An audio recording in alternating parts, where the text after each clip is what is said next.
Naam, assalamu alaikum warahmatullahi wabarakatuh. Msikilizaji wa 94.5 Radio Nuru FM. Natumaini unaendelea vyema kabisa na mchana huu upo sambamba na 94.5 Radio Nuru FM Tanga, Tanzania. Kutoka barabara ya 12 ndani ya mjengo wa Ibadhi Complex Center ndipo tunapopatikana hapa kuhakikisha mambo yanakwenda vizuri. Ni Jumatatu hadi Alhamisi tunakuwa na wageni tofauti hapa, wanakuja na tueleza mengi kabisa na mambo yanakwenda vizuri kabisa. Lakini msikilizaji, kila Jumatatu inakuwa ni Jumatatu ya burudani, Jumatatu ya elimu zaidi, hususan mambo ya kisaikolojia. Tunaye Madam Leila Abubakar ambaye yuko hapa kuhakikisha kwamba tunapata elimu nzuri kabisa juu ya mambo tofauti ambayo tunatakiwa kuyafahamu na kuyajua kwa namna moja ama nyingine. Nyuma kamera yupo engineer Saidi Abdullah mwana wa Chembea. Tupo naye hapa kuhakikisha kwamba yote yanakujia vizuri kabisa huko ulipo. Asante sana kwa wasikilizaji wote ambao mnaendelea kututegea sikio na wale ambao walikuwa wananiandikia jumbe asubuhi za kwamba leo ni ile siku sasa ndio wakati wake umefika. Sasa ukiwa unapata chakula cha mchana wakati huu hapa pamoja na maji mengi kabisa kwa ajili ya joto ambalo lipo kwa hivi sasa, basi hakikisha kwamba chakula chako kinaendana na maji. Kunywa pia maji mengi kama wanavyotushauri watu wa afya, ili tu afya yako iweze kukaa vizuri kabisa. Usipite muda mrefu bila ya kunywa maji. Madam, assalamu alaikum warahmatullahi wabarakatuh. Wa alaikum salam wa rahmatullahi wa barakatuh. Habari ya Jumatatu ya leo? Salama. Mambo yanaendaje? Mambo mazuri kabisa. Harakati zinaendelea. Mdogo. Tunashukuru Mungu. Naam. Dunia iko poa. Naam. Tunashukuru. Dunia ni watu ndio sisi. Na watu ndio sisi, si ndio? Alhamdulillah. Hapo jambo jema kabisa. Kama dunia na watu ni watu na watu ndio sisi. Basi imeisha hiyo. Naam. Sasa madam, leo tuanzie kwenye muda wa kufanya mambo. Kuna watu wamekuwa hawazingatii sana swala la muda. Hata mnapokuwa na jambo la msingi kweli na kuliongelea ama mipango yenu mnataka kuzingatia muda, lakini kuna wengine hawaendani na muda. Sasa upi umuhimu wa muda? Lakini mtu ambaye haendi na muda tunatakiwa kuendana naye, hususan katika kupiga hatua za harakati za kimaendeleo. Mimi nadhani kila mtu anakuwa na plani yake kwamba nitafanya muda fulani hadi muda fulani jambo fulani, na muda fulani mpaka muda fulani jambo fulani. Sasa kwa mtu ambaye hana plani maalum ya nini anafanya saa ngapi, sasa huyu ni mtu ambaye kwanza tunatakiwa tujue kwamba hayuko sawa kwenye afya ya akili. Sababu mtu ili uwe sawa katika mfumo wako wa maisha lazima uwe na plani au uwe na timetable. Anasema lazima uwe na ratiba. Kama nikiamka asubuhi nafanya nini, ikifika mchana nafanya nini, watoto wakirudi nafanya nini, baba yao akirudi nafanya nini, mama yao akirudi. Leo naenda kutafuta riziki, naanzia wapi? Unaona na ninatoka saa ngapi, narudi saa ngapi? Kwa mtu akiwa anatoka anaenda kutafuta riziki, anatakiwa ajue naenda wapi na nitarudi saa ngapi. Yaani kipimo changu natakiwa niwe nimepata shilingi ngapi niweze kupumzika. Ndio. Lazima wewe kama binadamu ufanye kazi na malengo. Yaani malengo maana yake ni kutengeneza ratiba.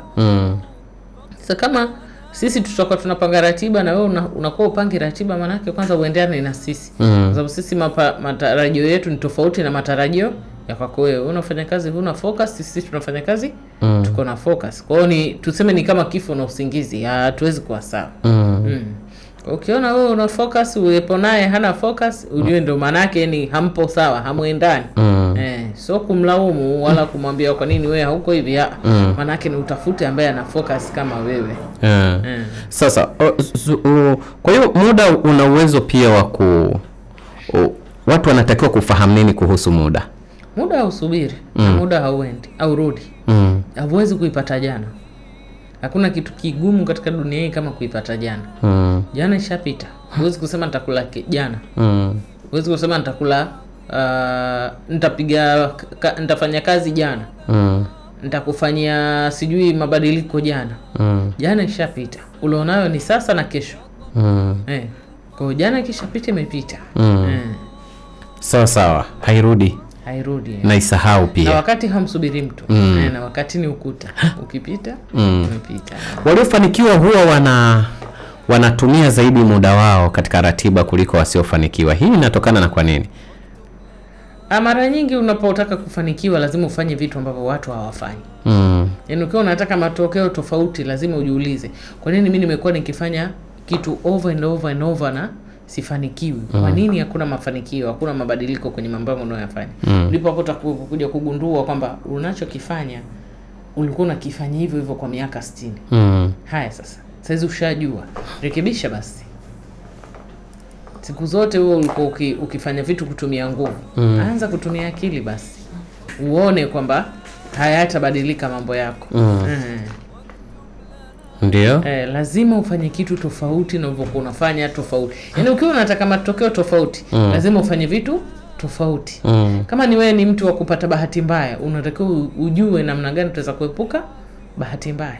Kama umekuwa ni mtu wa kunyanyaswa, unatakiwa ujiulize, ulikuwa unafanya kosa gani mpaka unaishia kunyanyasika? Kwa uepuke zile njia ambazo zinakupeleka wewe kwenye unyanyasaji. Na uchague njia ambazo zinakupeleka wewe kwenye furaha. Maana yake ukue. Kukua ndo maana yake ni hiyo. Huto repeat makosa ya nyuma. Maana yake ndo kukua. Watazama umekuwa mkubwa Ndio. Kuna umri hususan niongelee na kundi la vijana. Kundi la vijana kuna wakati huwa wanaamini kwamba muda wao wa utafutaji bado haujafika. Yaani ile kutafuta sasa katika dhana ya kusema hapa napigana kwa ajili ya maisha yangu. Wakati mwingine anafanya tu mi bado, unaona labda nikifika umri fulani ndio nitakuwa nipo serious na utafutaji hasa kindaki. Hili lina afya hususan kwa kijana. Unaona vijana wengi miaka tuseme 22. Kuanzia miaka 22 mpaka 40 inapoanza ujana, yani inapoishia ujana 40. Ndio. 40 sio muda wa kufanya kazi. Ni muda wa kujitathmini. Kwamba umevuna nini? Msingi ulioiweka kwa ajili ya kufanya kazi. Yaani si kama ndo unaanza yani sifuri ukiwa na miaka 40. Miaka 40 ni kutathmini zile jitihada ulizoziweka kama zinafanya kazi. Kama hazifanyi kazi ni uzirekebishe sasa. Lakini huwezi kuniambia tu na miaka 40 eti ndio unaanza kujitafuta, yani uanze ujue uipateje. Yaani 40 unatakiwa kama hujapata elimu ya mtaa au umepata elimu ya shule na unajua kwamba hii elimu ulionayo utaiapply kivipi, yani utaitumia kivipi. Kwa sisi vijana tuna miaka yani kutoka 22 mpaka 40 tuna miaka 18 ya kujitafuta. Wengine wanawahi kuja mjini, wengine wanakuja na miaka 15. Sasa jiulize, utakapoanza kutafuta maisha mapema ndipo utakapopata muda mzuri wa kupata unachokitaka. Kwa sababu yani life wenyewe wanasema life start at 40. Maisha yenyewe yanaanza katika miaka 40. Ndio. Na sasa wengi wanafika prime wakiwa miaka 50. Sasa akifika miaka 50 kama hajafanikisha katika yale malengo yake ambayo alitakiwa kuyafanikisha, hususan ni wanaume, kwa sababu wanaume wao wanakuaga na shida za self esteem, akiona kwamba wenzake waliokuwa nao wamefanikiwa kuliko yeye, wanapata kuliko yeye alivyotakiwa kupata, hivyo wana shida ya kujilinganisha. Japokuwa wao kujilinganisha kwao haitoki wazi, lakini inakuwa ndani, wenyewe wanasema ego. Asa akifika katika miaka 50 akawa hajafika katika yale malengo ambayo alikuwa anatamani ajiwekee, ndipo sasa pale ataanza kubehave tofauti. Ndio maana watu unashangaa watu sasa yuko na middle life crisis, anafanya vitu nyewe mwajihoji kwamba kwa nini.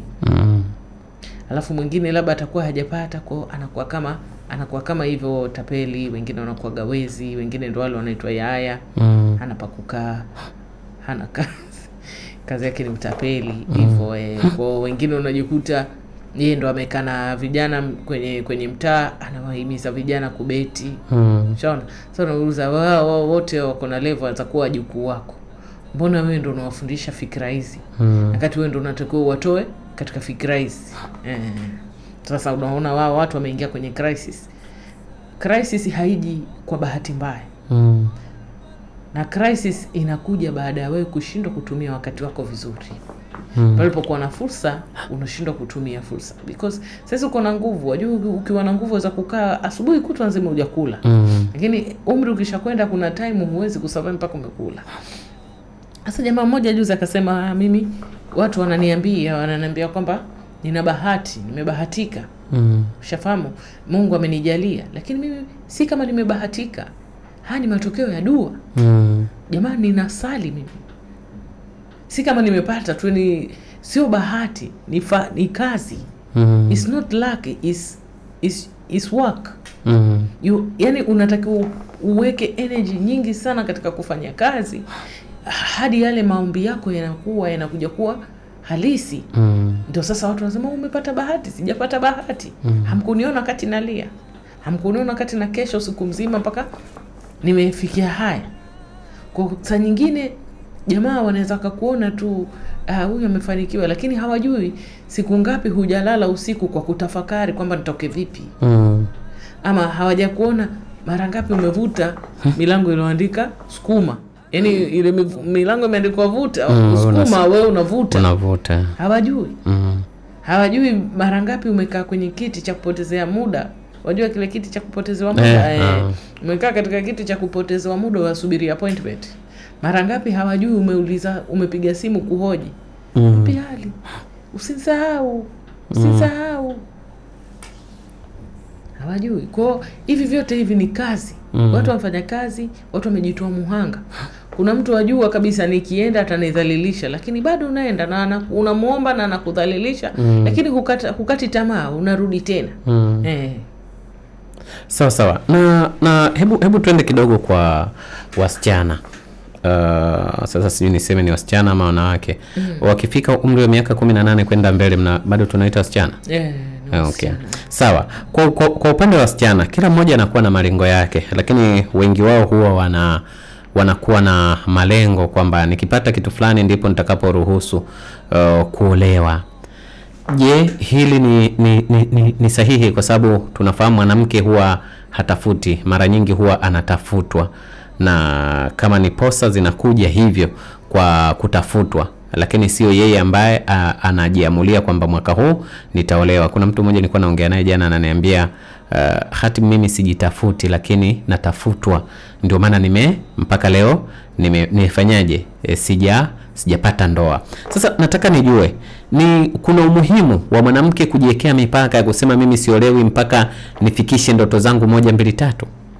Sasa unaona kweli wanawake tunafatwa, tunachumbiwa, yani manake tunaulizwa kama sisi ndo tunachumbiwa kuolewa, sisi ndo tunapangiwa kuolewa na nani na lini. Lakini sisi tuko na nguvu ya kumwambia yule muoaji kwamba mimi nina mambo yangu bado sijayatimiza, kwa kama unaweza tunaweza kusubiriana, halafu baada ya muda fulani mimi nitakuwa niko tayari kuolewa. Hiyo namba 1. Namba 2, ndoa ni majukumu. Watu wote wanatakiwa wajue, ikiwemo mabinti. Ndoa ni majukumu. Majukumu ya ndoa ni majukumu ya watu wawili. Kabla majukumu ya watu wawili ya ndoa, kuna majukumu yako wewe binafsi kama mwanadamu. Ndio. Mimi naamini na nadhani baadhi ya watu pia wanaamini kazi ni utu. Utu wako ndio kile kitu ambacho wewe unatakiwa kufanikisha. Labda elimu, labda kazi, labda kujenga nyumba, labda kuanzisha ofisi, kuanzisha biashara. Ule ndio utu wako. Huwezi kuingia kwenye ndoa ukiwa empty. Yaani wewe huna utu. Kwa sababu kama huna utu au wewe uko wazi, huna kitu chochote ulichofanikisha katika maisha yako, hutoweza majukumu. Ni kama unaingia kwenye kazi ukiwa njaa. Kwa sababu gani? Hujatibu shida zako yani za nafsi. Kwa huwezi kutibu shida za muungano kwa sababu haupo katika nafasi ambayo unaweza kufanya tiba yoyote, kwa sababu wewe mwenyewe unahitaji msaada. Unategemea utakaaje sawa kwa ajili ya mume na mtoto ikiwa wewe mwenyewe ndoto zako hazijatimia? Utawaambia nini watoto wako kuhusu kutimiza ndoto? Utamsaidiaje mume wako katika harakati za maisha ikiwa wewe zako hujazitimiza. Okay. Unatakiwa wewe ukifika kwenye ndoa uwe umemaliza harakati zako na yeye awe amemaliza harakati zake, kwa mnafanya harakati za pamoja. So wewe tena ufike kwenye ndoa sema ujue mimi ilikuwa nilime, kwa hiyo sijalima, kwa hiyo wewe nisaidie tulime ile shamba langu. Atakwambia wewe ni binafsi. Sisi ni familia. Kwa nini unataka kulima shamba lako peke yako? Tunatakiwa tulime shamba la familia. Utasema hatuwezi kulima shamba la familia. Kwa sababu gani? Kwa sababu mimi mwenyewe kama mimi sina njia ya kusaidia wazazi wangu kuhusu chakula. Ulikuwa na time. Kwa nini usimalize mambo yako yote kabla hujaolewa? Ndio watu sasa, kwa sababu mtu kaolewa, kazaa, majukumu ya familia hataki kufanya, anasemaje, mimi nina majukumu ya familia, jamani msinichangishe. Sisi familia yako ni muhimu na familia uliopo ni muhimu. Kule unatakiwa uchange na huku unatakiwa uchange. Hakuna sababu yoyote. Sasa wewe utakapoenda kwenye haya mambo ukawa hujajipanga, ndipo sasa michango ya familia utaiona kama ni zogo. Lakini sisi tunaashumu wewe uko sawa, ndio maana umeolewa. Wewe uko tayari, ndio maana umeolewa. Sasa wewe ndio utakayetufanya sisi tukuone kwamba wewe hujitambui kwa kufanya maamuzi ya kwenda kuolewa ukiwa haupo tayari. Ndio maana vijana wanaambiwa wewe kabla hujaoa jipange kwanza huku nyumbani kwenu ndio fanye nini? Ndio uoe. Kwa sababu gani? Hatutaki tena uko na mke wako huko, sisi tunakwambia huku nyumba imeanguka ukatuambia jamani mimi nimeoa, mwambieni mtu mwingine. Kama ingekuwa huyu mtu mwingine hayupo, wewe ungefanya nini? Madam, kwa hiyo unataka useme kwamba ni muhimu kwa mwanaume kuweza kujipanga kuhudumia nyumba 3 kabla hajaoa. Kabla hajaoa, na mwanamke ajipange kuhudumia familia yake na familia ya mume wake kabla hajaolewa, na familia yao kabla hajaolewa. Kwa sababu kuna kipindi itafika mwanaume yeye amechanga kwao. Lakini wewe kama mwali pia unatakiwa uchange. Wewe kusema baba fulani aliotoa ndio hiyo. Wewe kama mwali unatakiwa uchange. Kwa sababu gani? Sisi tunasema labda kwenye hii nyumba ambayo umeolewa, wifi yako anaolewa. Wewe kusema kwamba mume wako atanunua begi. Wewe ndio unabidi utoe hela begi linunuliwe. Mume wako anatoa mchango labda wa harusi.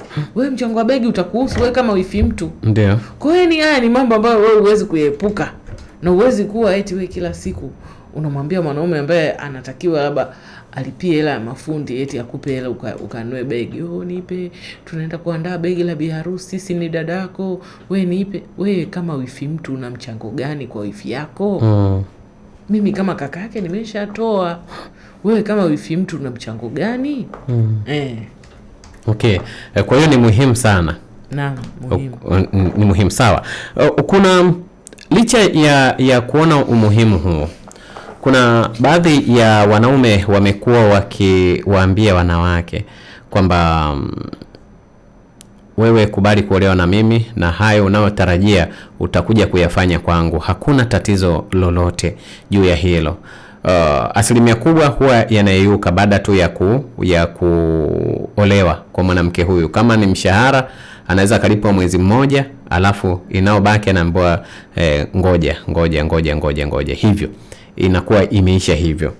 Mwanamke ambaye anataka kukubaliana na mwanaume anatakiwa kuzingatia vitu gani kabla ya kufuata hiki ambacho alichoahidiwa na mwanaume huyu?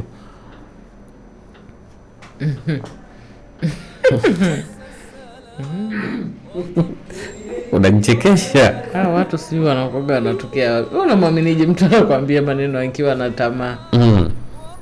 Wajua wewe mwanaume akiwa anataka kukua, wajua anaweza akakwambia hata hii bahari nitaikaushi ibaki ardhi ujenge.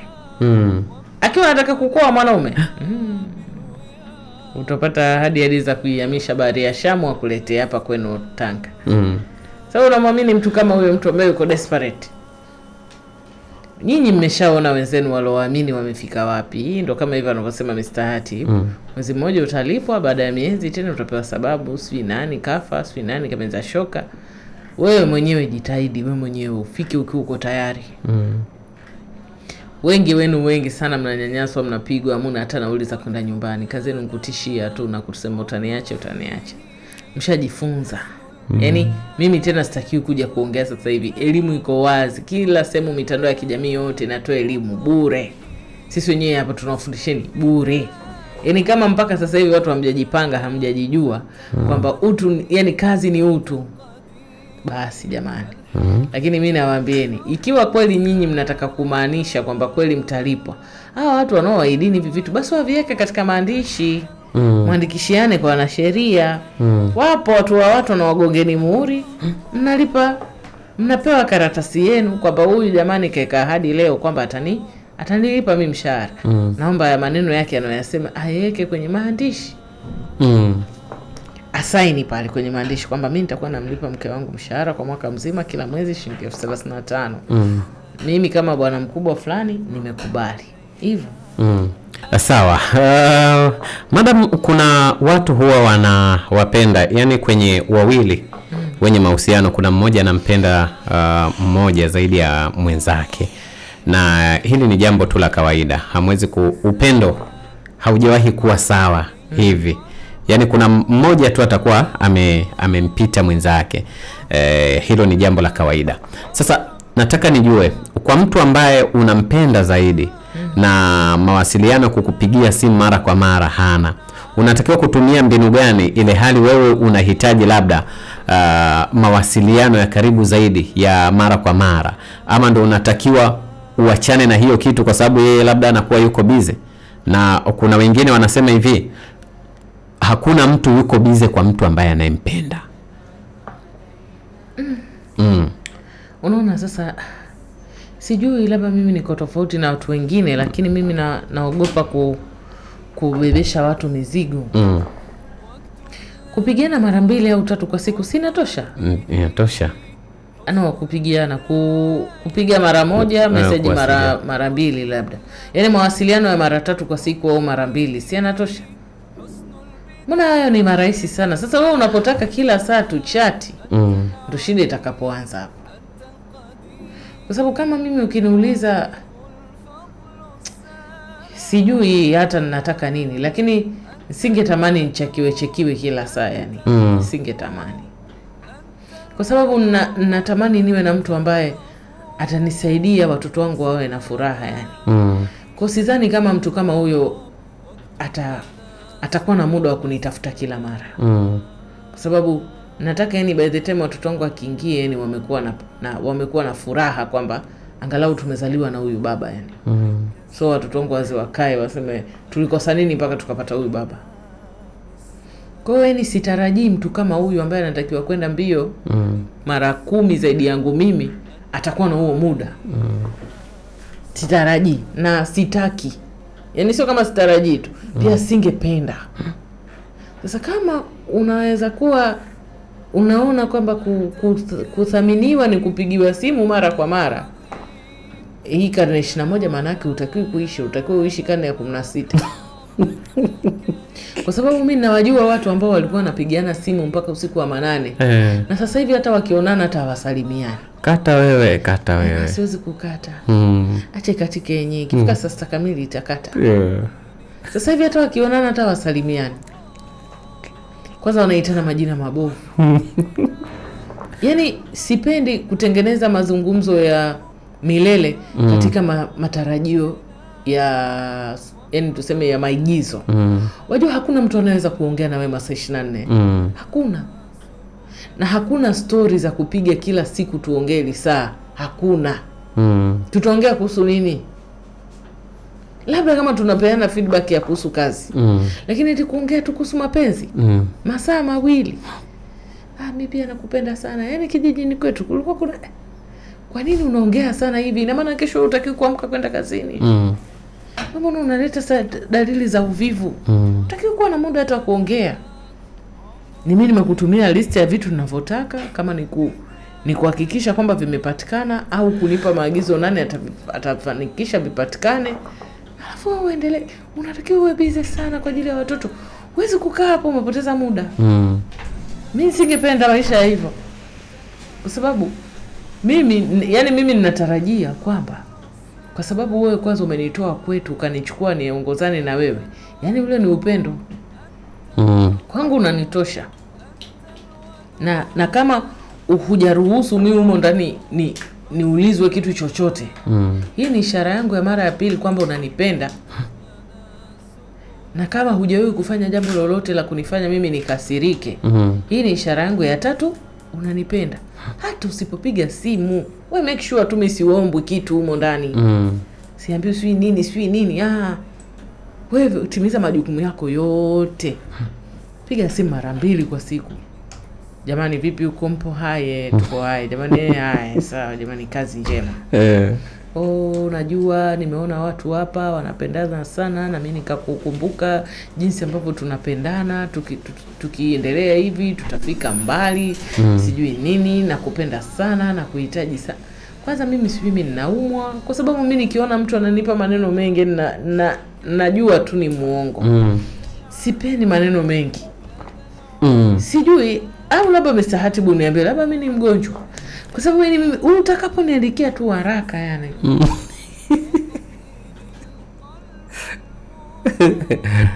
Yani kwangu mimi labda mimi ni mgonjwa. Lakini ukiniandikia haraka wallahi kweli nacheka. Sijui. Yani nikiona haraka hivi umetumwa, kuliko nifurahia au nisema nacheka. Kuna mtu mmoja jana. Siamini kama ni kweli. Yani wewe unatoa wapi time yote ya kuandika yote? Kwanza unapata wapi time ya kudesign? Mara 60 hata unitumia hata labda reel, labda mtu kazungumza unanihitaji bora. Time yote hii unipata wapi ya kuandika yote haya mzee? Kuna mtu jana alikuwa ananiambia hivi, mbona nimekutumia ujumbe wangu WhatsApp na blue tick alafu huja nijibu? Nikamwambia mimi jumbe zinazoingia ni nyingi sana. Huaga tu nazifungua ili kuruhusu jumbe nyingine ziingie kuliko zikakaa. Kwa hiyo nikipata muda ndo huwa natumia. Ameandika mkeka. Yani ukishaandika mkeka unaniacha hata kama nilikuwa na uwezo wa kusoma kukujibu, naishiwa pause.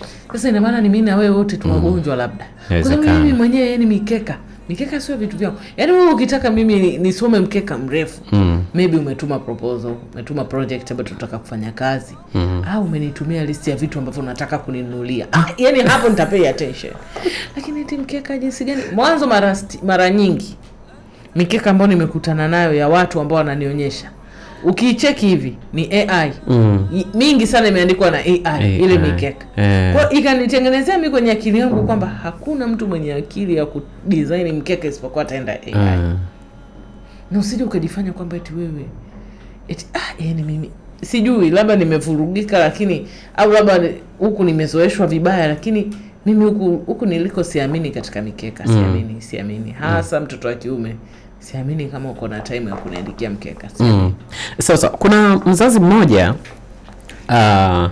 alimwambia binti yake aolewe na mwanaume mmoja hivi. Unaona, binti yake yule mwanaume haikuwa chaguo lake. Mzazi akawa anamwambia kwamba nenda lakini ukitarajia mara baada ya hapo utaachika, alafu utakuja kuolewa na huyo ambaye unampenda. Nataka nijue kwa nini wazazi wa aina hii katika karne ya sasa wanatokea wenye kuwashauri watoto wao waone kuolewa ni kama fashion fulani tu hivi, na wala hawatakiwi kudumu ndani yake. Nachelewa kusema kama huyo ni mzazi wake wa damu kweli. Wa damu. Sasa kwa nini ndio wazazi wa kisasa? Kwa nini ana fikra na hiyo? Kwa sababu unajua mtu akiachika ni kama amejeruhika. Jeraha ni jeraha. Alafu jeraha za kihisia saa nyingine haziponi. Shafahamu? Sasa unapomwambia mtoto aende akaolewe lakini ataachike vikaribuni ataolewa na anayemtaka, maana yake ni kwamba unampeleka mwanao kwenye trauma ukiwa unajua, na mtoto anaingia kwenye trauma akiwa anajua. Sasa inaweza pia akatoka pia akashindwa kana hata kuolewa, au akaolewa na huyu kijana wa watu ambaye hana hatia, akaoa msichana ambaye amepigwa trauma. Sasa mnambebesha mtu ambaye hana hatia trauma za sehemu nyingine. Kwa nini? Yani mimi sipendi wazazi waeke maslahi yao mbele kwenye watoto. Ndio maana saa nyingine watoto wanawachukieni kwa sababu hamna huruma na watoto. Mtoto anaweza akaamua hataki kuolewa, anataka asome. Mwache. Kumbuka haya sio maisha yako, ni maisha yake. Mwache asome. Akifika umri wake anatakiwa kuolewa, unamkalisha chini. Kwa umri huu mama umefika, unatakiwa uolewe. Je, una fikra gani? Tukuangalizie. Na watoto wengi nawaambieni, watoto wengi 2000 hizi karne za 21 watawaambieni wawatafutie. Sababu sisi tulikuwa tunapiga story na wenzetu. Wenzetu wanasema jamani siku hizi process ni nyingi, sijui talking stage, sijui situationship, sijui kwenda kunywa chai. Wewe nyie tukutanisheni tu Abdullah na Halima mnaendana, oaeneni. Wazazi tutafutieni. Mabinti wengi sana wanasema wazazi wawatafutie. Kwa sababu sasa hivi kutafuta mwenyewe kichwa kinauma. Kutafuta mwenyewe. Lakini si ndio nyinyi ambao mnaosema nilitafutiwa huyo. Siku hizi wasichana wengi wanataka kutafutiwa. Mimi ninakwambia. Wazazi jiongezeni tu, muwe mnaunganisha mabinti. Kwa sababu too much. Imagine una explain kwa watu 6 kwa mwezi. Rangi unaoipenda ni rangi gani? Kweli? Yaani kila mwezi lazima upate mtu wa kumwambia mimi napenda rangi fulani, sipendi rangi fulani. Napenda kula chakula fulani, sipendi chakula fulani. Kila wiki una explain nalala saa 4. Saizi ukinipigia utonipata. Bora tu mtutafutie tuanze safari. Huko mbele ya safari tutajua kwamba huyu atuendani. Basi tufanye hivi ili tuendane. Kwa sababu kaletwa na baba, siwezi kumwangusha mzee wangu hivi. Sasa mambo ni mengi. Wazazi wao wanaamini kwamba sawa sisi tunaweza tukapata, lakini wengine hatupati. Wengine hawapati. Wengine wanasema jamani kupata mtu mwenye akili siku hizi ni tabu. Wewe unajikuta wewe una akili, lakini mtu unakutana naye ukimsikiliza tu unajua tu huyu hatuwezi kufika mbali. Lakini wazazi wanajua huyu alivyokuwa na huyu alivyokuwa, hawa wanaendana. Kwa mtu na rafiki yake wakubaliane, wewe mwanangu na mimi mwanao ataolewa kwangu, shughuli ipite. Madam, umegusia kwamba hapo inakuaje hawa wanakuja kuachana, lakini kuna wasichana wengi hivi sasa ambao waliwahi kuolewa na wanapotaka kuolewa tena huwa wanaficha kama waliwahi kuolewa, na wengine wanaenda mbali zaidi, huficha mpaka utambulisho wa watoto wao. Wanasema kwamba hawajawahi kuwa na watoto. Unawashauri nini wakina dada kama hawa, hususan katika ndoa yenye malengo? Maana kama mtu anakupenda tu. Waswahili wameshasema ukipenda boga penda na ua lake, ama ukipenda ua penda na boga lake. Unajua ukijenga mahusiano katika mbinu za uongo, itakuja baadaye ketchup, kwa sababu hakuna uongo utakaojificha milele. Sasa imagine umepata kijana mzuri, mstaarabu, alafu ukamficha kwamba wewe ulishawahi kuolewa au uliwahi kuzaa. Atakuja baadaye atagundua mapenzi sasa ndio yashakuwa mazuri, ndoa yako imekuwa ndoa ya mfano, alafu mtu anakuja kugundua kwamba ulimdanganya taarifa muhimu kama hii. Hivi akaamua kukuadhibu kwa kukuacha, labda akakupa talaka au akaoa mwanamke mwingine kwa sababu wewe umemlaghai. Hivi utamlaumu mtu kama huyu? Lakini pia kama unaweza kumficha mtoto wako, unaweza ukaficha jambo kama la kuolewa. Nini kingine ambacho unaweza ukaficha? Huyu mtu lazima ingie mashaka na wewe. Na kwa nini umtengeneze mtu mashaka, mtu ambaye ameamua kuspendi maisha yake na wewe? Kama mtu unamuita anakuhitaji, anaweza hata ukamwambia bwana yeye niko kwenye, kwani ni sahati boje huku kukutana na wanawake ni wajawazito, wanaume wanawasubiri wazae ili wao. Kabisa, na inawezekana hata ujauzito sio wa kwake. Na mtu analea mimba sio yake, anamsomesha yule mtoto na anaoa mwanamke, anamwambia mimi nakusaidia mpaka mwanao akijiweza. Ukiona kwamba nafaa kukuoa, go ahead. Mimi nawajua wengi tu. Kuna watu wanawakuta wanawake wako kwenye ndoa wanateseka. Wanaambia wewe kwenye ndoa yako unateseka sana. Mimi nataka nikuoe nikustiri. Ukiachika nitafute. Na kweli wakiwachika wakiwatafuta wanaambia haya maliza eda mimi nakuja nyumbani. Lakini sasa ndio hivyo. Shida iliyopo ni baadhi yetu sisi tuna tabia tu mbaya. Kwa sababu mbona hapa hakuna kitu cha kuficha? Kama mtoto anahusika nini kwenye ndoa? Wewe umenioa mimi. Mtoto naweza ngakwambia tu mtoto mimi namiliki. Utake sawa, kama hutaki nitatafuta mtu ambaye anapenda mwanamke aliyewahi kuzaa. Kwa sababu wenyewe wanaamini kwamba mwanamke kama ameshawahi kuzaa atakuwa na utulivu, atakuwa na akili ya maisha hivi na hivi. Kwa wapo watu wanaotaka watu aina hiyo. Mimi siamini katika mapenzi kwamba mtu unatakiwa ujihangaishe, ujisulubishe.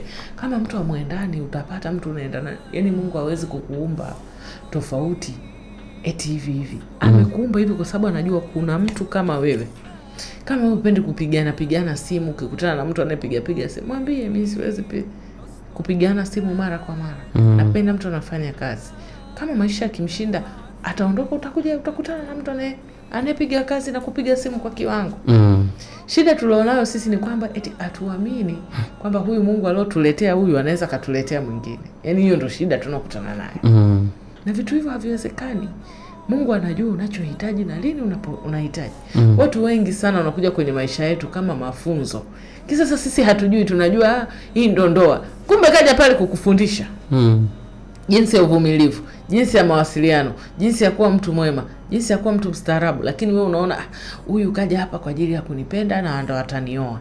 Alafu ushaanza tu kuongea na mtu, mmeongea siku ya kwanza, siku ya pili, siku ya tatu ushaanza kuchagua majina ya watoto, mtawaita watoto wakina nani, ushaanza kuchagua honeymoon mtakwenda wapi, ushaanza kuchagua gauni yako ya harusi itakuwa aina gani, ushataka mkato wa pete yako ya harusi iwe mkato gani, madini gani, sijui mimi na wewe tuendana, unapenda rangi fulani, hata mimi basi wewe soulmate wangu. Na wiki mnaongea. Akikwacha kwa nini usipagawe? Kuna mtu mmoja juzi akasema mimi nishatambulishwa kwao. Jamaa akamwambia yani wewe kumove on itakuwa tabu wewe. Yani wewe mpaka uhil utatumia nguvu sana kumove on. Ushatambulishwa hadi kwao. Wewe ukiachika kwenye haya mahusiano utaumia sana. Ndio hivyo. Asa mwingine akakaa kwenye mahusiano akaanza kulalamika. Yani kila mahusiano anaoingia sio mahusiano sahihi. Akiingia ananyanyaswa, anateseka, anapigwa matukio, anaachwa. Akawa sasa kila akikaa na sisi anapiga story, analalamika, analaumu. Mimi sina bahati, Mungu hanipi wanaume maana nimeshachoka mimi na hii dunia, nishachoka na mapenzi. Mbona nyinyi hampati matatizo? Mbona mimi ndo napata tu matatizo? Sasa kuna mwenzetu mmoja akamwambia, "Naona unamlalamikia sana Mungu. Wajua anakusikia." Ananisikia, bora hata nibadilishie maisha yangu. Asema Mungu mimi ninavyohisi hana mpango wa kubadilisha maisha yako. Na hisi hivi karibuni atakuita nyumbani kwake ukapumzike. Umelia mno. Bora tu Mungu akuite nyumbani kwake ukapumzike. Jamani, mbona mnanisema? Sasa unataka tukwambie nini? Wewe ukikaa unamlaumu Mungu, unateseka kwenye dunia. Unateseka kwenye maisha. Acha tu Mungu akuite sasa uende kwake ukapumzike. Nenda nyumbani kwa Mungu wako ukapumzike. Maana yake niende ahera. Utapata mume huko. Hawa duniani hao. Washakushinda. Lakini kwa sababu kichwa chake kigumu, kila tukimwambia usipite njia hii, yeye kule tunakomkataza yeye ndo anaenda. Achana na watu aina hii. Yani anakutana na dalili zile kwa watu wale na hafanyi maamuzi tofauti. Na hii imekuwa changamoto kubwa hususan kwa wanawake. Mara nyingi inawezekana kaumizwa kwa staili hiyo, lakini anakuja mtu anamlaghai kama vile na anaingia kwenye 18. Sasa wewe jiulize karne hii kuna watu wanawapa wanaume hela. Wapo madam, kwa ni jambo baya. Bora hela mtu awanywe juisi. Hela mtolee mahari. Kapenda. Unakuja nyumbani, una shilingi ngapi? 200,000. Jamaa wamesema nataka 1,000,000. Waambie basi wanipunguzie. Hapana. Utaniaibisha mbele ya wazazi wangu, chukua hizo 800,000. Sasa nyumbani kwetu wamesema hatuwezi kuoa tu tukaondoka, wanataka kijisherehe na mimi sijajipanga. Hapana, usiwe na wasiwasi, mimi nitakukopesha 1,000,000 alafu utanilipa. Hamjaingia hata kwenye ndoa, mshaingia makubaliano ya makopesha. Nasema kunaye mwenzetu ambaye sisi ni rafiki yetu. Ndiyo. Ila sasa hivi kabadilika, kapona. Maana zamani alikuwa mgonjwa. Sasa kapona. Alimkopesha mwanaume wake hela kibao. Hajai kulipwa.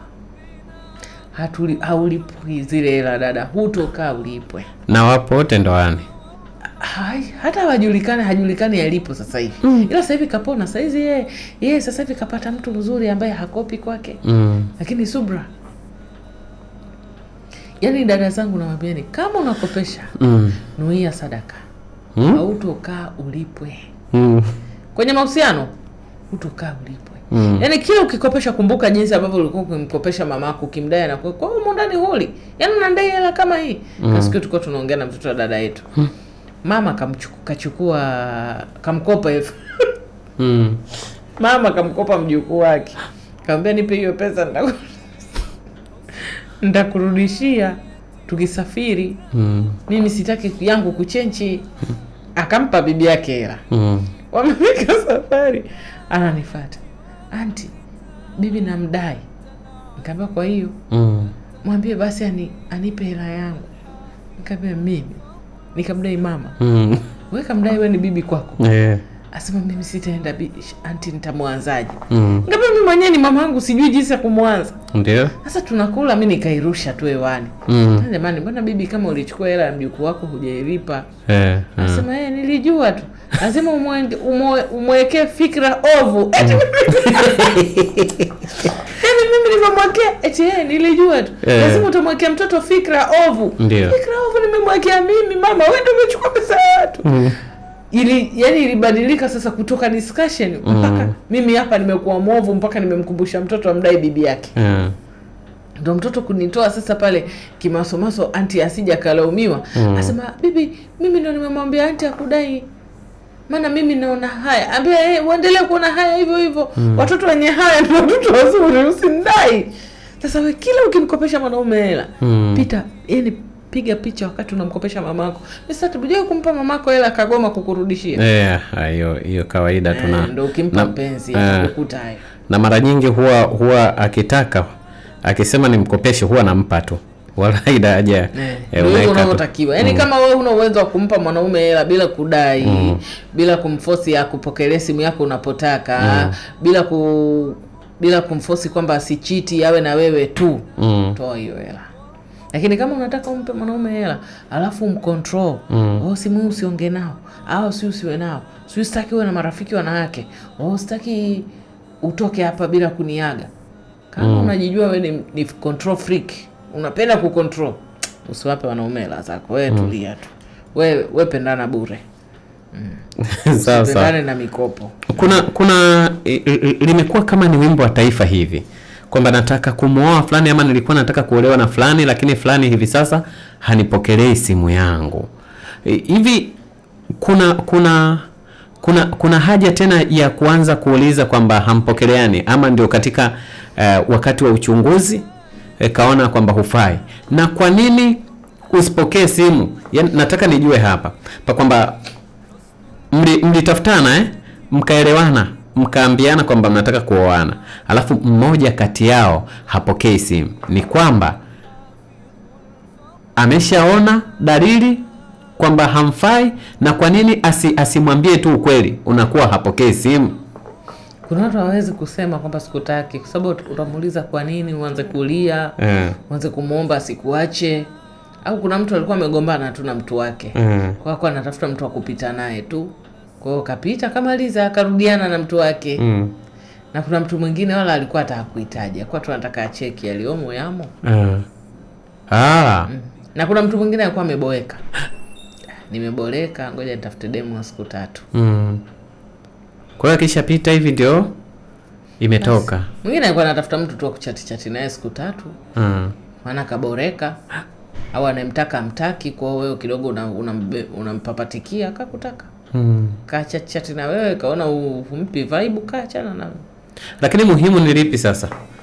Kwamba umwambie mtu ukweli, bwana tumeishia hapa, au dalili ya mvua ni mawingu. Inapendeza, lakini kufanyiwa hivyo pia sio kitu kigeni kwako. Yaani usichukulie serious. Kwa sababu kwanza mtu akija kukuongelesha utakiwa hata kumchukulia serious. Mimi nishawafundisha, mtu anayetakiwa kumchukulia serious ni mtu alienda kwa wazazi wako, kapangiwa tarehe, katoa mahari, amekuoa upo naye ndani. Huyo ndio mtu anatakiwa kumchukulia serious. Otherwise wewe ukiwachukulia tu serious umetafuta mwenyewe maumivu. Watu wanaokuuliza habari yako, vipi mambo, unamchukulia serious ya nini? Sikuta hata anamchiti mke wake, yuko na wewe anamchiti mke wake. Tena huyo ana mke na yuko na wewe mnafanya vitu siri siri. Yaani huyo ndio utakiwa hata kumchukulia serious. Kama ameweza kumgeuka mke wake ambaye wamekubaliana mbele ya Mungu. Wewe ni nani? Ambaye hata ndugu yako wenyewe ajui. Mbele ya wazazi, Mungu, serikali imeshuhudia umoja wao, muunganiko wao. Anakuchiti na wewe. Anamchiti mtu huyo na wewe. Wewe ambaye hata hamna muunganiko wote, unahisi atakufanya nini? Atakupiga uongo wa dunia nzima. Kwanza mwanaume ambaye ana mke na yuko na mazungumzo na wewe ya faragha, ana shida nyingi sana za kitabia. Ukiingia mkenge shauri yako, lakini ndio hivyo. Hata kama mke wake hajafunga ndoa, lakini anajulikana huyu ni mke wake rasmi, na ukawa naye. Lakini kule hawajafunga ndoa, wapo tu lakini wapo pamoja. Kwani kama yule ni mwanamke ambaye anamtosheleza, kwani amekuja kukutafuta wewe? Kama mtoshelezi, kwani hamwachi? Kwa sababu kama kitu akikutosheleza unatakiwa ukiache uwe na kitu kinacho kutosheleza. Kwani anakutafuta wewe? Na kama anakutafuta wewe, kwani hakuweki rasmi? Wewe una nini cha kukulinda ikiwa huyu akikuendea tofauti? Unajua mtu akikuwa hawezi kuacha kukupokelea simu sasa nyinyi mnataka. Mkiwa kwenye uzinifu, mtu anaweza kaamua kukufanyia chochote. Bwana hata wasichana wapo ambao upo naye kwenye uzinifu, kaamua watu wakupokelea simu. Wapo wengi, hata mimi nawajua wengi tu. Kaamua tu sikujibu message yako mpaka kesho kutwa. na huna cha kumfanya. Au unaweza tu uko umeongea naye, mmeongea vizuri ile wiki nzima, mmefurahia, siku ya 3 anakupigia sasa, bwana mimi na wewe tuendane, chukua zako na mimi nichukue zangu. Jamani, mbona alikuwa anataka nikuoe fulani? Siwezi kuolewa na mtu kama wewe, mzee sana. Kisha wako umeenda. Mimi nitaenda wapi na mtu kama wewe mwenyewe, nywele zimejaa nyeupe, kichwa kizima. Sasa usichukulie serious. Hakuna watu wako makini na standardi zao kama wanaume. Wanaume kama hawataki mwanamke wa aina fulani, hawataki. Lakini sasa sisi kuna watu ambao tuna standardi kwamba mimi kuna mwanaume wa aina fulani siwezi kuwa naye. Lakini akitokea anasema lakini niko mpweke, ngoja tu niwe naye mpaka nipate mtu sahihi. Hicho ndo kinachotukosti. Sasa unamchukua mtu ambaye sio standard yako, lakini kwa sababu uko mpweke unaona bora tu niwe naye kitambo, ule mwingine akija atanikuta niko naye. Kumbe ule kile kipindi kingekukuta huko peke yako, ungeacha kujitathmini, je, ninahitaji kweli mtu au naweza ngaishi peke yangu? Ambao watu wengi hawajui. Watu wengi wakijikagua wanaweza kuishi peke yao bila watu. Lakini wanakazania kukaa na watu. Wanakaza fovu. Kuna watu wanasema, kuna watu nilikutana nao akaniambia yaani ukionja maisha ya kuwa single huwezi kutamani kuwa kwenye mahusiano tena. Mpaka uolewe. Kwa sababu ukiwa single kuna amani fulani hivi uko nayo na uhakika fulani uko nao. Tofauti ukiwa kwenye mahusiano. Na sasa madam, tunajua kwamba dunia inapitia mengi, na licha ya hivyo kwamba kuna taratibu ambazo zimewekwa kisheria ili kuweza kufuata, lakini katika tafiti ambazo zimefanyika kwa kiasi kikubwa zimeonyesha kwamba waliopo kwenye ndoa ya ukewenza ni moja ya watu ambao wanatoka nje ya ndoa kuliko mtu ambaye yuko kwenye ndoa ile ya mtu mmoja. Kitendo cha mtu kufikiria kutoka nje ya ndoa, kuna mapenzi ama ni kukomoana? Tabia ya mtu tu. Naweza hata akawa anakupenda lakini tabia yake mbaya. Unajua mtu akiwa na wake wawili au akiwa na mke wa ndoa na mke wa kimila, sasa nimemoa kimila. Anaweza akakwambia niko kwa Shamila na Shamila akamwambia niko kwa Adija. Kwa hamna mtu yote anayejua yupo wapi. Tena akawa wapatani. Yaani huyo ndo mtu yuko huru kweli kufanya anachotaka. Sasa na sio wote, nakwambia mimi, sio wote wanaoa eti kwa sababu eti ni malengo, si ni sunna. Wengi wanaoa kuficha tabia zao mbaya. Kuna watu wanaoa kwa haki. Wapo wanaoa kwa haki. Kuna baadhi ya wanawake huona kama mwanaume kuongeza mke ni kama wanaadhibiwa wao. Hivyo huchukua kama tafsiri ya kuwakomesha waume zao na kutoka. Mume akienda huku na wao wanaenda huku. Huyu akitoka huku, huyu naye anaenda huku. Nakwambia mimi kama mwana saikolojia dada.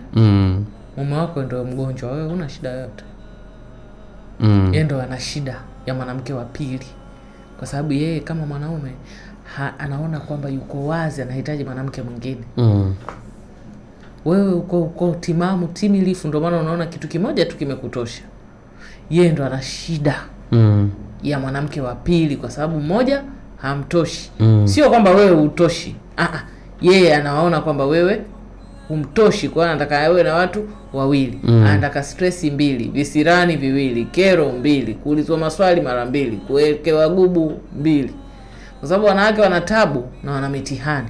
Kwa labda mume wako anataka mitihani 2 time, anataka mitihani mara 2 kwa siku. Kero mara 2 kwa siku. Kuhudumia nyumba 2, kutoa hela nyumba 2, kutumika mara 2 hivyo. Kwa hapo aliko shida haiko yote kwako. Wala usije ukakae tu kajiangalia kwenye kioo ukasema baba mimi sio mzuri. Hapana. Yeye ndo ana shida ya wake wawili, sio wewe. Wewe ungekuwa na shida, wewe ungetafuta mtu. Kwa hiyo jiamini. Jiamini.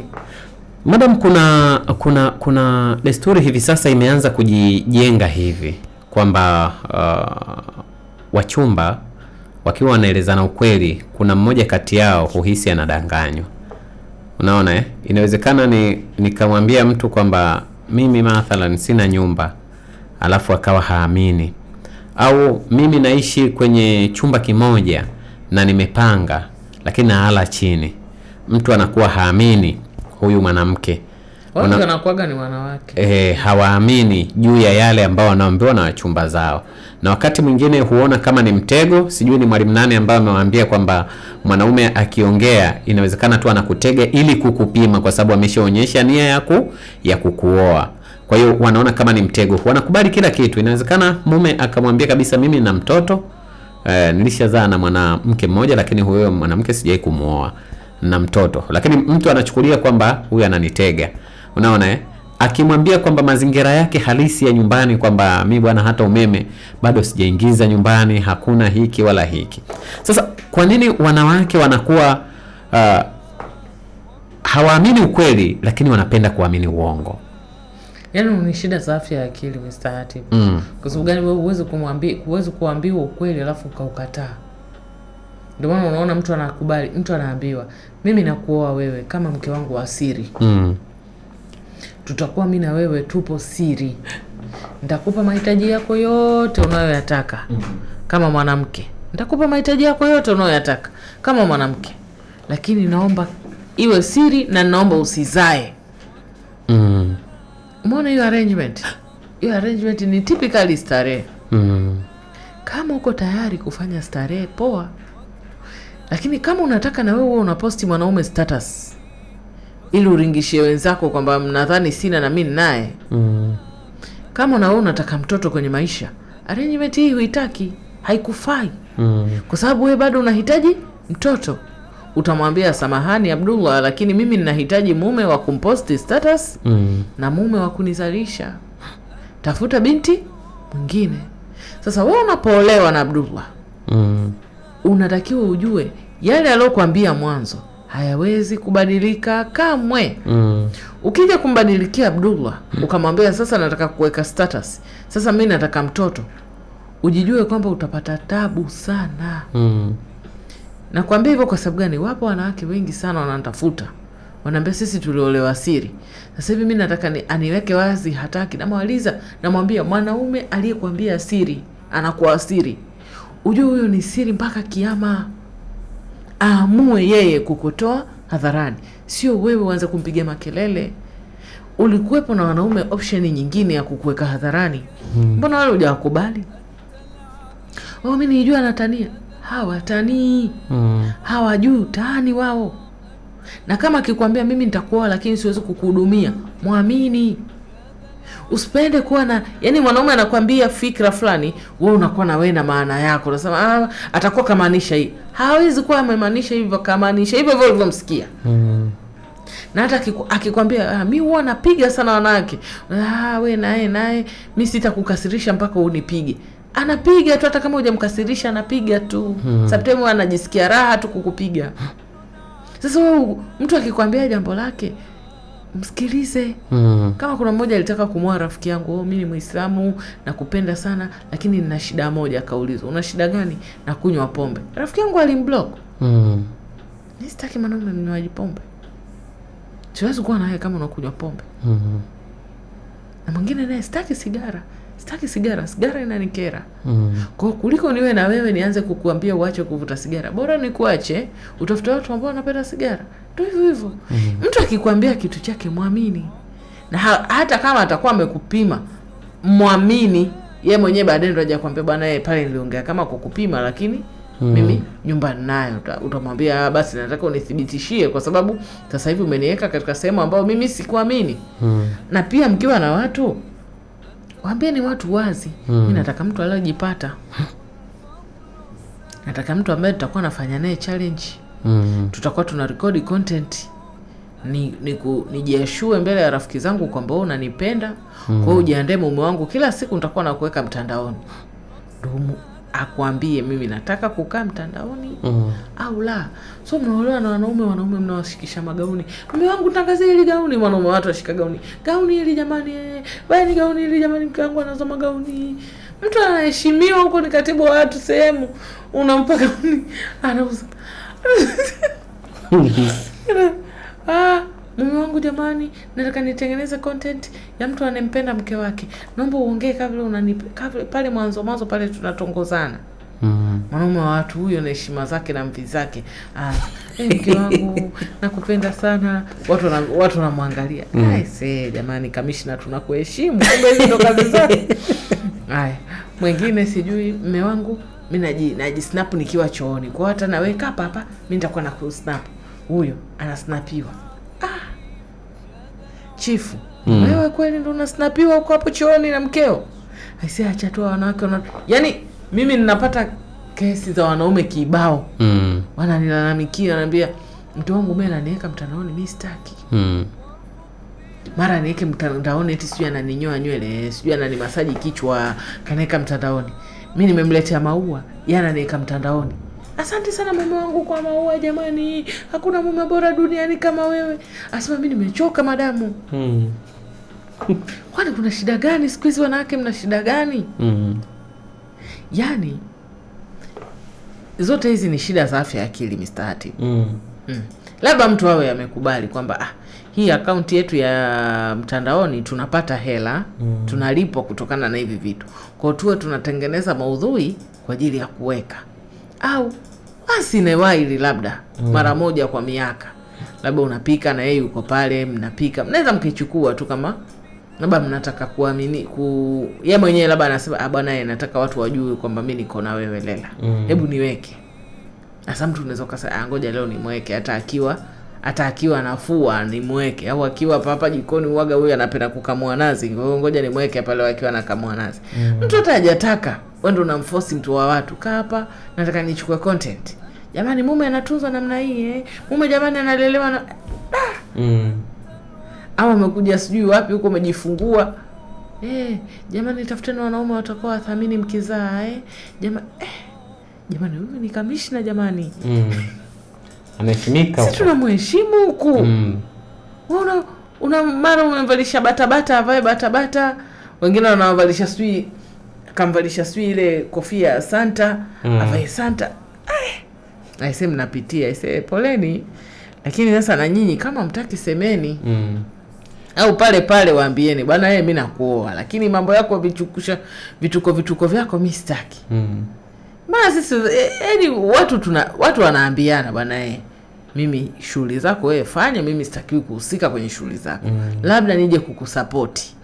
Kwamba pale nimekusupport. Kisa ndo uniweke hadharani useme jamani huyu ndo nyongo mkaliaini au eti hiyo siku eti kuna mmoja alimweka mume wake anamfundisha mume wake kula kisu kinashikwa hivi, inashikwa hivi. Kwa hiyo tumia hivi. Alafu mtu ni chief tunamheshimu. Kwa hiyo ni vitu ambavyo unatakiwa ukubaliane na mtu akikwambia staki sio kama akupendi. Kuna watu tu hawapendi maisha wanaoishi watu wengine wayajue au wakaribie. Au kama unataka sana kuwathibitishia watu kwamba wewe unapendwa, unaweza kumweka sauti asitoke sura. Mweke. Kuna watu wengine sauti wakisikia tu wanajua ni Hatib. Lakini basi angalau mtu sura yake haijatumika ambavyo hajataka. Kuna siku mtu utaachana naye atakupeleka mahakamani, atakwambia kwamba ulimrekodi bila ridhaa yake. Utafanya nini? Shida.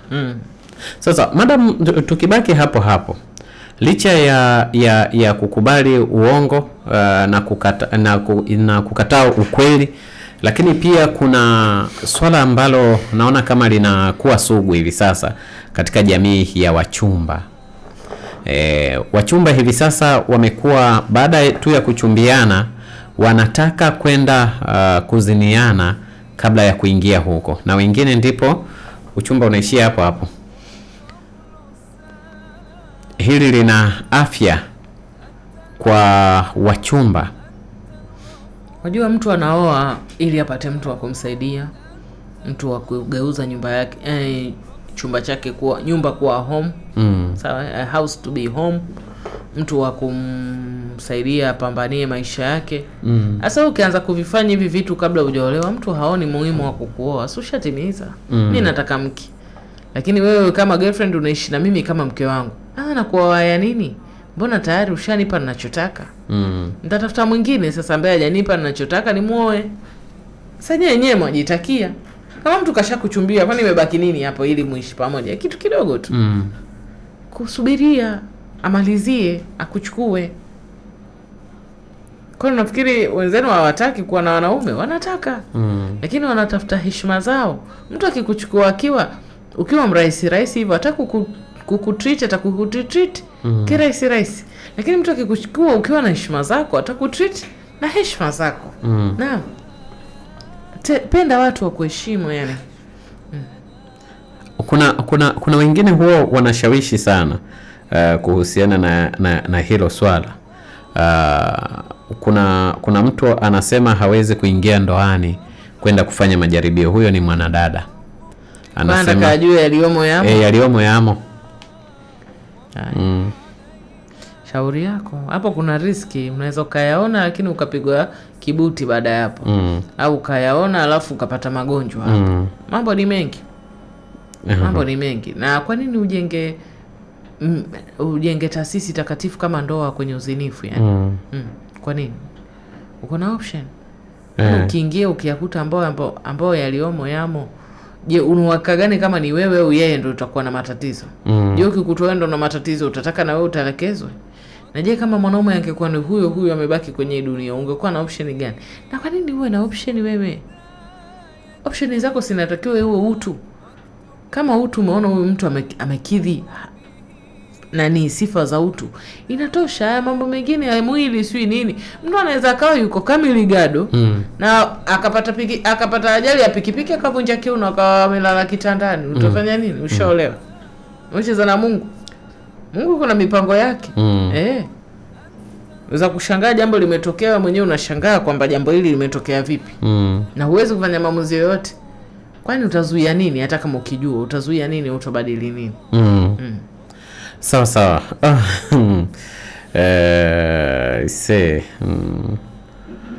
Upendo huisha?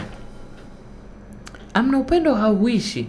Ila kimuhemuhe ndo kinaisha. Kile mapenzi. Kwamba tumeoana, tuna kimuhemuhe ndo tumeoana. Jamani mume wangu siku 90 zile baada ya pale mazoea. Si upo tu huyo, ni mke wangu. Sasa mkawa mnaishi asubuhi mnaondoka wote, jioni mnarudi wote, sawa tu. Lakini mtu wa mbali mnaweza mkatengeneza kwamba kimuhemuhe kikaa kijaisha vizuri, mtu kasafiri. Akirudi kimuhemuhe kinaendelea. Lakini mko pale kimuhemuhe kinaisha, kinaanza sasa mazoea. Ile tabia. Je, huyu mtu akitoka chooni ni msafi? Anaoga huyu mtu mwingine mpaka unune ndo anaenda kuoga. Usipooga yule ndakasirika. Mtu mwingine ndo hiyo tena. Ukiingia chumbani nguo zimetundikwa kila mahali kuna nguo mpaka dirishani. Mke wangu, nguo dirishani za nini? Babu wewe naye ulale. Unalala kitandani au dirishani? Lala bwana wewe, acha kujifanya mzungu bwana. Uko Uswahilini hapa. Nimeongea hizo nguo, msitaki kuona nguo, mimi napiga chafu ya nguo zikijaa. Mwanamke mchafu, mwanaume mchafu. Mwanaume mwingine haogi mpaka umwambie usipooga leo usiingie huku. Usipande hapa kitandani, ndo anaenda kugaa. Basi mke wangu ngoja nikaoge. Mwingine anavuta sigara. Hatari sana. Ndo hizo baada ya siku 90 ndo hizo sasa utaona huyu mchafu, huyu ni msafi. Mwingine anaenda kuoga, taulo ni safi. Jeupe analitupa chini anakanyaga. Sasa mume wangu ndani hata mashine hujanunua. Unatupa taulo chini unalikanyaga. Anifua ni mimi au kuna mtu atakuja kufua huko? Mke wangu usifue tu. Nifueje taulo umelitupa chini umekanyaga? Ili itakuwa na madoa, kufua kwake ni ngumu zaidi kuliko lingelifua likiwa halina madoa. Mwingine kunyoa ndevu tu mpaka uongee, mpaka mtaji maruhumu babu yake. Babu yako ukasema unyoe nywele, kanitokea usingizini, nyoa ndevu. Awe naye ziache tu, kwani sina kukera nini? Ndio hivyo sasa. Kimoyo kikisha ndio utaona sasa tabia hasa za mtu huyu ni mtu aina gani. Sawa. Kuna mtu wiki iliyopita bwana ulimwambia kwamba alisema kwamba mkewe amemfanyia usaliti na akamsamehe, lakini kikubwa mke wake hamheshimu tena wakati huu hapa. Sasa ameandika ujumbe hapa, anasemaje? Anasema ni kweli anaamini kwamba ameshakosea. Je, afanye nini ili sasa aishi kwa amani? Yaani kama yeye anajijua kwamba kama anajijua kwamba hawezi kumsamehe huyo mwanamke. Hawezi? Si ameshindwa kumsamehe huyo mwanamke, ameshindwa kusahau. Ameshindwa kusahau. Yaani mwanamke si ndo alimsaliti mume? Ameshindwa kusahau, alafu yeye pia mwanamke amezidisha kiburi kwake. Kiburi. Aite kikao cha familia. Akifika kwenye kikao cha familia aseme fikra yake. Kwamba mke wangu nadhani nimeshashtaki hapa mara nyingi kwamba mke wangu haniheshimu. Leo nimekuja hapa kuongea mbele ya familia, shahidi yangu ni bwana Hatibu. Mke wangu akinikosea adabu tena mimi nitaoa. Kwa sababu siwezi kuishi na mwanamke ambaye haniheshimu. Kwa hiyo nitaoa mwanamke ambaye mimi ataniheshimu. Kwa hiyo nimekuja kuambieni hapa kama kithibitisho, asiye akasema mimi nimemwadhibu. Nilimuonya kabla ya kumwadhibu. Unaondoka. Akikukosea adabu naambia mama umekosa adabu tena. Sawa, hamna neno. Unaenda kuoa. Lakini madam, binadamu situmemboa makosa. Sasa huoni kama unamwekea mtego tu kwamba asikusikosee kweli? Sikuna ile kukosea adabu kwa kawaida. Lakini huyu inaonekana kwake kimepita kiwango. Sasa akiarudia makosa ambayo mwanaume anayalalamikia kwa muda mrefu. Sasa ataenda kuoa ili apate heshima yake kama mwanaume. Mwanaume hawezi kuishi bila heshima Hatibu. Ni kama vile unamuua. Sasa ili asife mapema, ataoa mwanamke mwingine atakayemheshimu. Lakini mimi nina uhakika mke wake akitishiwa hivyo atabadilika.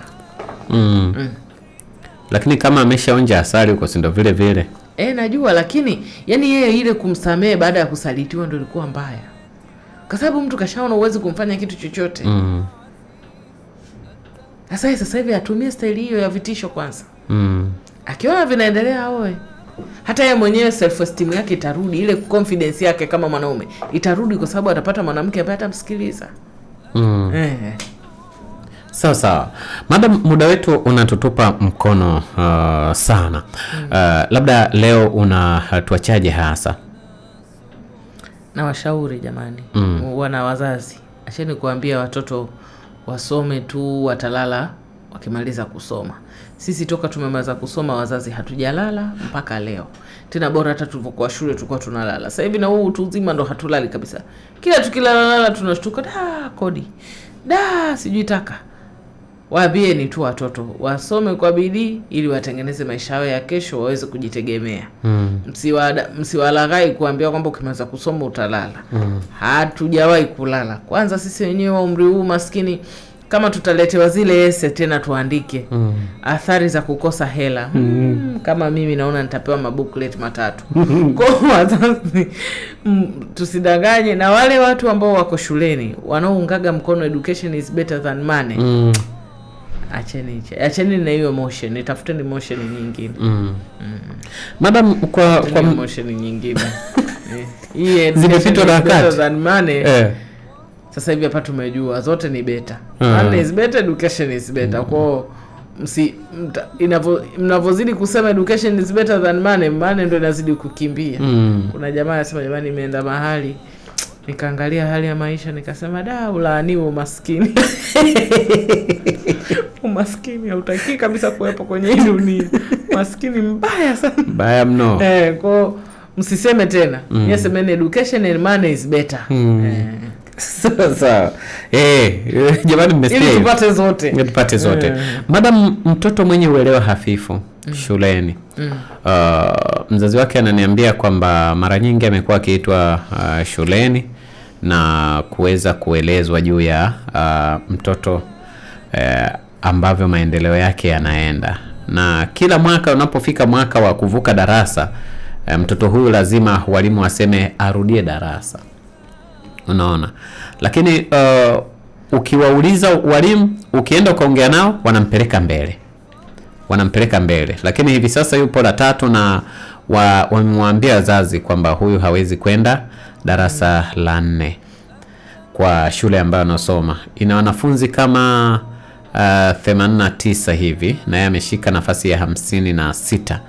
Unaona anaambiwa arudie. Swali la kwanza niliomuuliza mzazi nikamuuliza kwamba kwa hiyo yeye kama ameshika nafasi ya 56, kwa hiyo nataka uniambie 56 mpaka 89 wote wanarudia. Asema hao wengine hawatorudia. Sasa hapa nataka nijue madam kwamba mtoto ndo mwenye shida ama mwalimu ndo mwenye shida, na kama ama wazazi ndo wenye shida. Hapa mzazi anatakiwa kufanya nini hasa? Hapo shida ni wazazi na walimu. Kivipi? Huwezi kumwambia mtoto wa namba 56 kwenye shule zetu hizi za jamii kwamba eti arudie. Haiwezekani. Na huyu mtoto yuko kwenye darasa ambalo sio lake. Watoto wa low performing wako Tanzania nzima shule zote.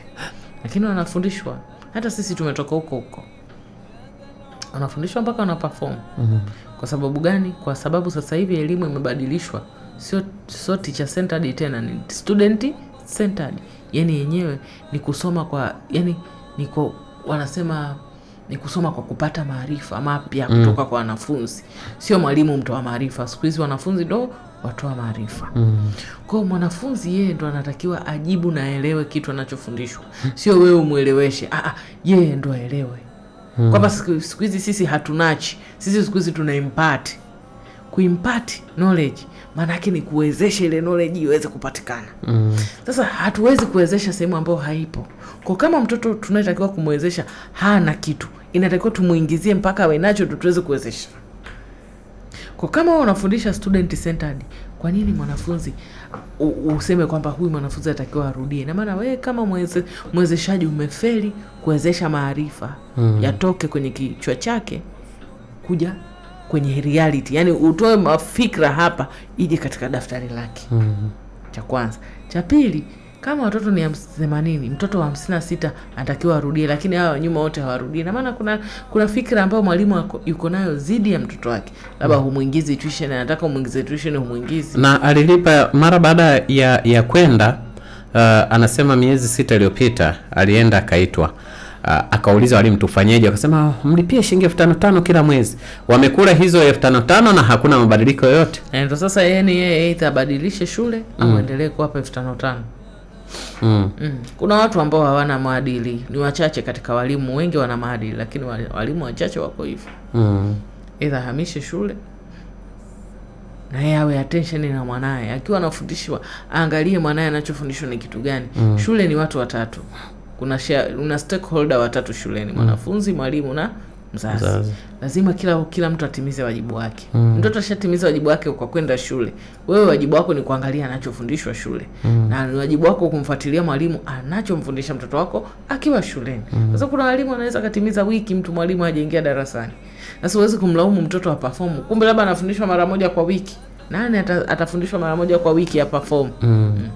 Na madam mwanafunzi kama mwanafunzi, kuna wanafunzi wa madaraja wangapi? Wanafunzi wako aina nyingi. Kuna wale siku hizi hawaitwi slow learner, wanaitwa low achievers. Wanaachieve kidogo kidogo. Lakini pia kuna wale ambao wako high achievers, ambao ndo wale ambao vigilance. Wako vigilant darasani. Akipewa kazi anafanya haraka haraka ili aanze kupiga kelele. Alafu kuna wale ambao wako kati kwa kati. Sasa kila mwanafunzi kuna style yake ya kumfundisha. Na huwezi kufundisha wanafunzi wenye high IQ pamoja na wanafunzi wa slow learner au low achievers. Because wale wa high IQ watamaliza haraka haraka, uone kwamba somo limeeleweka, kumbe hawa low achievers bado wako nyuma. Ndio maana walimu wana kitu kinaitwa lesson plan. Unaandaa utafundishaje kwa muda gani? Zile dakika zako 80, 40 unazopewa utafundishaje? Na ukifundisha hapa chini unatakiwa ufanye evaluation. Yani kupiga evaluation kwa Kiswahili ni nini? Kwamba ufanye hitimisho kwamba wanafunzi wangapi wameelewa na wangapi hawajaelewa lile somo. Kwa kama hawa hawajaelewa, utafanya nini kipindi kijacho ili ambao hawajaelewa wawe pamoja na wewe. Na ili uweze kupima watoto wameelewa, ukija utafanya nini kipindi kijacho. Ina maana utauliza swali kuhusu mada iliyopita, watoto wanavonyosha mkono ndio utajua ile somo limeeleweka. Na wale involve wote, wanaokaa mbele, wanaokaa nyuma, wanaokaa katikati. Kwa sababu wale low achievers mara nyingi wengi wanapendaga backbencher. Kwa nini? Wanaogopa nisingeuliza swali nikashindwa kujibu. Kwa hiyo unakuwa unawahamisha, unawakalisha mbele ili waweze kujenga confidence. Alafu pia unakuwa kama ni marafiki zako. Ukitoa homework unafanya nao, wao wakenda nyumbani wanakuwa hawana homework. Kwa hiyo unafanya nao, alafu unampa nyingine. Haya, kafanya uniletee. Sasa hii inahitaji technique kuwajua wanafunzi mimi niwaweka katika magrupu gani na niwafundisheje. Na technique za ufundishaji zipo. Zipo. Asante sana madam. Ni kushukuru kwa siku hii ya leo. Asante sana. Msikilizaji, kila lenye mwanzo alikosi kuwa na mwisho. wakati sio rafiki kwetu. Tukutane panapo majaliwa yake Mwenyezi Mungu wiki ijayo kwenye meza hii tuweze kuyajua mengi kabisa ya kisaikolojia. Shukrani sana kwa Madam Leila Abubakar, lakini nyuma ya kamera Saidi Abdallah Chembea, engineer huyu. Mimi ni Khatib Salim Omar, nikutakia usikivu mwema wa vipindi vinavyoendelea hapa 94.5 Radio Nuru FM Tanga, Tanzania. Adhana inafuata muda si mrefu kutoka hivi sasa.